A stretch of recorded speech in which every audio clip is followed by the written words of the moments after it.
here for another story.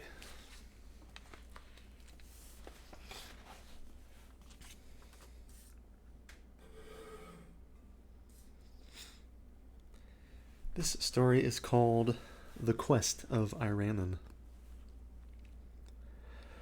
Into the granite city of Teloth wandered the youth, vine-crowned, his yellow hair glistening with myrrh, and his purple robe torn with briars of the mountain Sidrak that lies across the antique bridge of stone.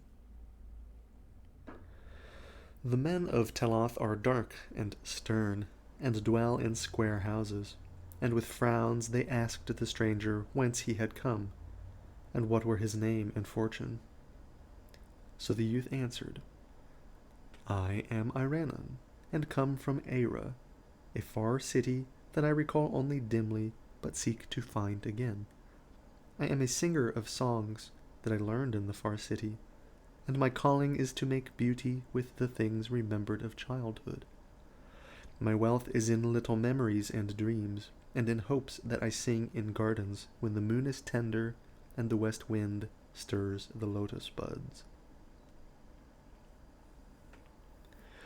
When the men of Teloth heard these things, they whispered to one another, for though in the granite city there is no laughter or song, the stern men sometimes look to the Carthian hills in the spring, and think of the lutes of distant Unai, whereof travelers have told. And thinking thus, they bade the stranger stay and sing in the square before the tower of Mlin. Though they liked not the color of his tattered robe, nor the myrrh in his hair, nor his chaplet of vine leaves, nor the youth in his golden voice.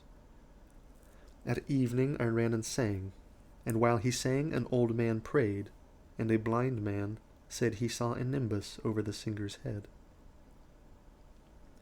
But most of the men of Teloth yawned, and some laughed, and some went away to sleep.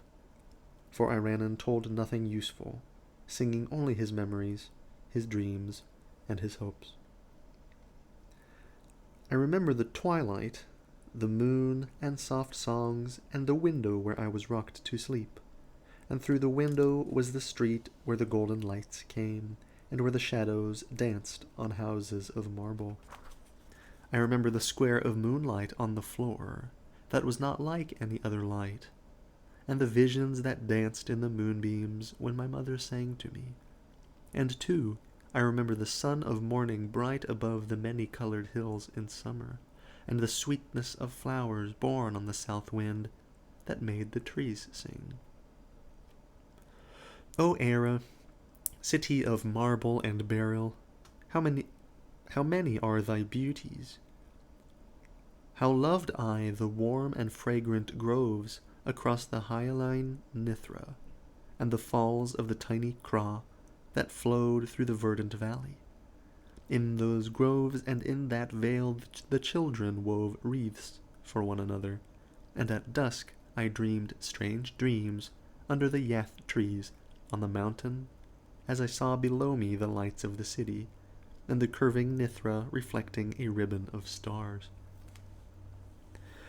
And in the city were palaces of veined and tinted marble, with golden domes and painted walls, and green gardens with cerulean pools and crystal fountains. Often I played in the gardens and waded in the pools, and lay and dreamed among the pale flowers under the trees. And sometimes at sunset I would climb the long, hilly street to the citadel and the open place, and look down upon Eira, the magic city of marble and beryl, splendid in a robe of golden flame. Long have I missed thee, Eira, for I was but young when we went into exile, but my father was thy king, and I shall come again to thee, for it is so decreed of fate. All through 7 lands have I sought thee, and some day shall I reign over thy groves and gardens, thy streets and palaces, and sing to men who shall know whereof I sing, and laugh not nor turn away. For I am Iranon, who was a prince in Eira. That night the men of Teloth lodged the stranger in a stable, And in the morning an archon came to him, and told him to go to the shop of Athok the cobbler, and be apprenticed to him. "But I am Iranon, a singer of songs," he said, "and have no heart for the cobbler's trade." "All in Teloth must toil," replied the archon, "for that is the law." Then said Iranon, "Wherefore do ye toil? Is it not that ye may live and be happy? And if ye toil only that ye may toil more, when shall happiness find you? Ye toil to live. But is not life made of beauty and song? And if ye suffer no singers among you, where shall be the fruits of your toil? Toil without song is like a weary journey without an end. Were not death more pleasing?" But the archon was sullen, and did not understand, and rebuked the stranger. "Thou art a strange youth, and I like not thy face nor thy voice. The words thou speakest are blasphemy, for the gods of Teloth have said that toil is good. Our gods have promised us a haven of light beyond death, where there shall be rest without end, and crystal coldness amidst which none shall vex his mind with thought or his eyes with beauty. Go thou then to Athok the cobbler, or be gone out of the city by sunset. All here must serve, and song is folly." So Iranon went out of the stable and walked over the narrow stone streets, between the gloomy square houses of granite, seeking something green in the air of spring. But in Teloth was nothing green, for all was of stone. On the faces of men were frowns, but by the stone embankment along the sluggish river Turo sate a young boy with sad eyes, gazing into the waters to spy green budding branches washed down from the hills by the freshets. And the boy said to him, "Art thou not indeed he of whom the archons tell, thou who seekest a far city in fair land? I am Ramnod, and born of the blood of Teloth, but am not old in the ways of the granite city, and yearn daily for the warm groves and the distant lands of beauty and song. Beyond the Carthian hills lieth Unai, the city of lutes and dancing, which men whisper of and say is both lovely and terrible. Thither would thou I go were I old enough to find the way, and thither shouldst thou go, and thou wouldst sing and have men listen to thee. Let us leave the city Teloth, and fare together among the hills of spring. Thou shalt shew me the ways of travel, and I will attend thy songs at evening, when the stars one by one bring dreams to the mind of dreamers. And peradventure it may be that Unai, the city of lutes and dancing, is even the fair Ira thou seekest, for it is told that thou hast not known Ira since old days, and a name often changeth. Let us go to Unai, O Iranon of the golden head, where men shall know our longings and welcome us as brothers, nor ever laugh or frown at what we say." And Iranon answered, "Be it so, small one. If any in this stone place yearn for beauty, he must seek the mountains and beyond, and I would not leave thee to pine by the sluggish Zuro. But think not that delight and understanding dwell just across the Carthian hills, or in any spot thou canst find in a day's, or a year's, or a lustrum's journey. Behold, when I was small like thee, I dwelt in the valley of Narthos by the frigid Zari, where none would listen to my dreams, and I told myself that when older I would go to Sinara on the southern slope, and sing to smiling dromedary men in the marketplace. But when I went to Sinara, I found the dromedary men all drunken and ribald, and saw that their songs were not as mine. So I traveled in a barge down the Zari to onyx-walled Jaran. And the soldiers at Jaran laughed at me and drave me out, so that I wandered to many other cities. I have seen Stephalos, that is below the great cataract. and have gazed on the marsh where Sarnoth once stood. I have been to Thra, Ilarnec, and Cadatheron on the winding river Ai, and have dwelt long in Oletho, in the land of Lomar. But though I have had listeners sometimes, they have ever been few, and I know that welcome shall await me only in Ira, the city of marble and beryl, where my father once ruled as king. So for Ira shall we seek, though it were well to visit the distant and lute-blessed Uunai across the Carthian hills, which may indeed be Ira, though I think not. Ira's beauty is past imagining, and none can tell of it without rapture, whilst of Uunai the camel-drivers whisper leeringly.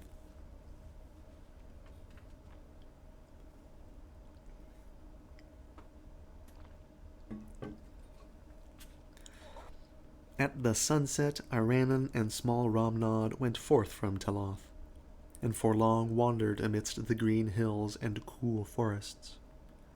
The way was rough and obscure, and never did they seem nearer to Uunai, the city of lutes and dancing. But in the dusk, as the stars came out, Iranon would sing of Ira and its beauties, and Romnod would listen, so that they were both happy after a fashion. They ate plentifully of fruit and red berries, and marked not the passing of time, but many years must have slipped away. Small Romnod was now not so small, and spoke deeply instead of shrilly, though Iranon was always the same, and decked his golden hair with vines and fragrant resins found in the woods.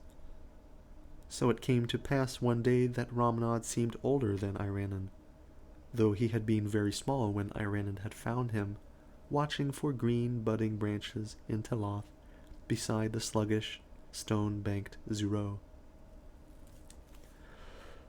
Then one night when the moon was full, the travelers came to a mountain crest, and looked down upon the myriad lights of Uunai.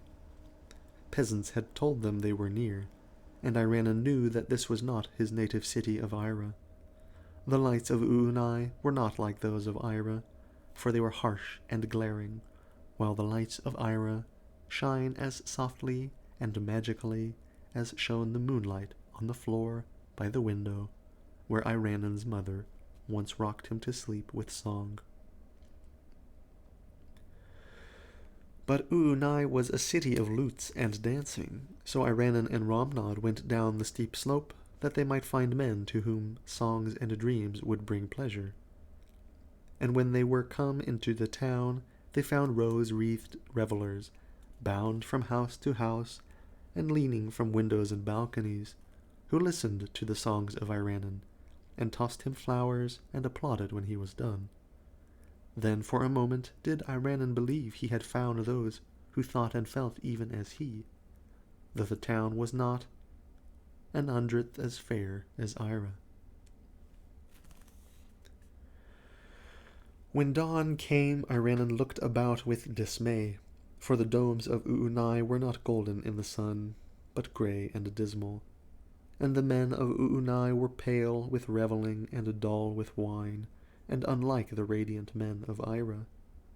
But because the people had thrown him blossoms and acclaimed his songs, Iranon stayed on, and with him Romnod, who liked the revelry of the town, and wore in his dark hair roses and myrtle.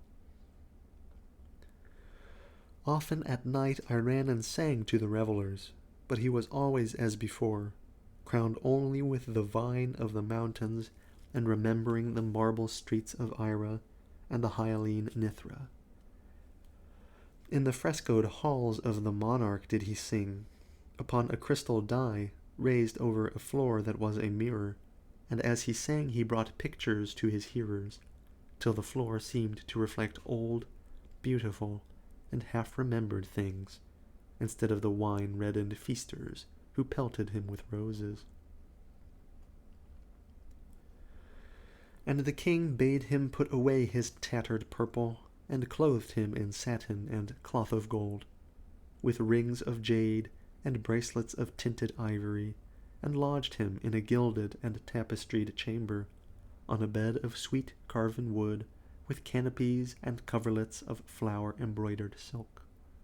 Thus dwelt Iranon in Uunai, the city of lutes and dancing.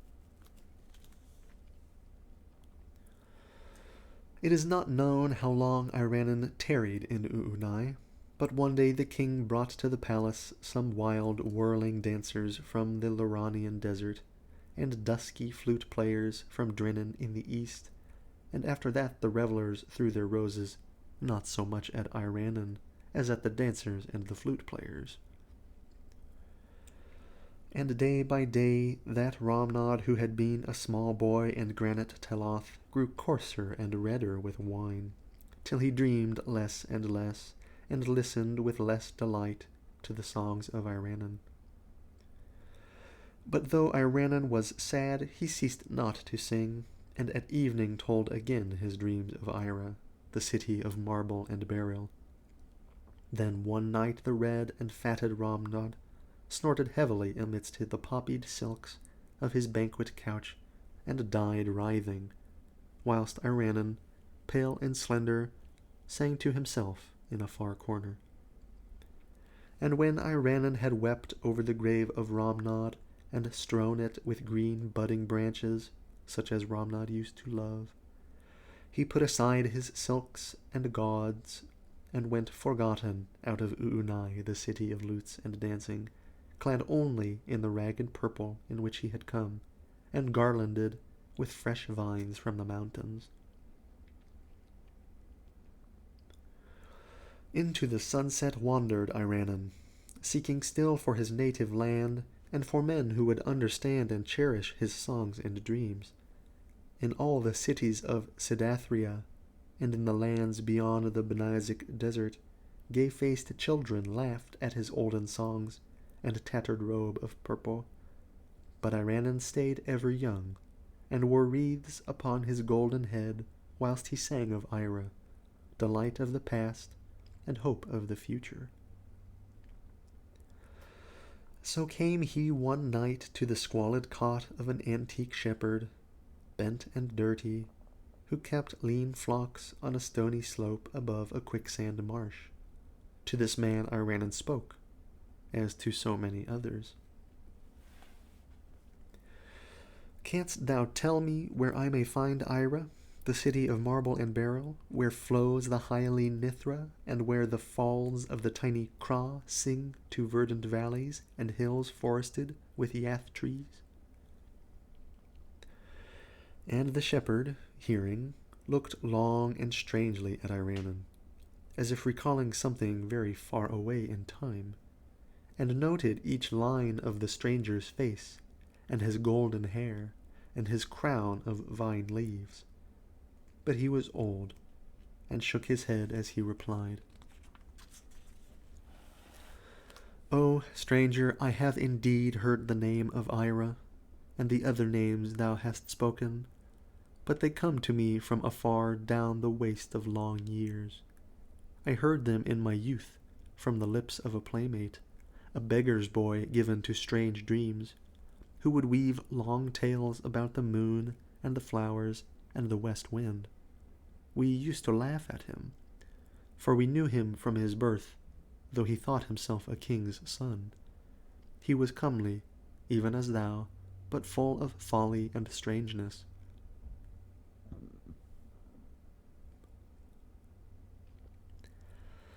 And he ran away when small to find those who would listen gladly to his songs and dreams. How often hath he sung to me of lands that never were, and things that never can be. Of Ira did he speak much, of Ira and the river Nithra, and the falls of the tiny Craw. There would he ever say he once dwelt as a prince, though here we knew him from his birth. Nor was there ever a marble city of Ira, nor those who could delight in strange songs, save in the dreams of mine old playmate Iranon, who is gone. And in the twilight, as the stars came out one by one, and the moon cast on the marsh a radiance, like that which a child sees quivering on the floor as he is rocked to sleep at evening, there walked into the lethal quicksands a very old man in tattered purple, crowned with withered vine leaves, and gazing ahead, as if upon the golden domes of a fair city where dreams are understood. That night, something of youth and beauty died in the elder world.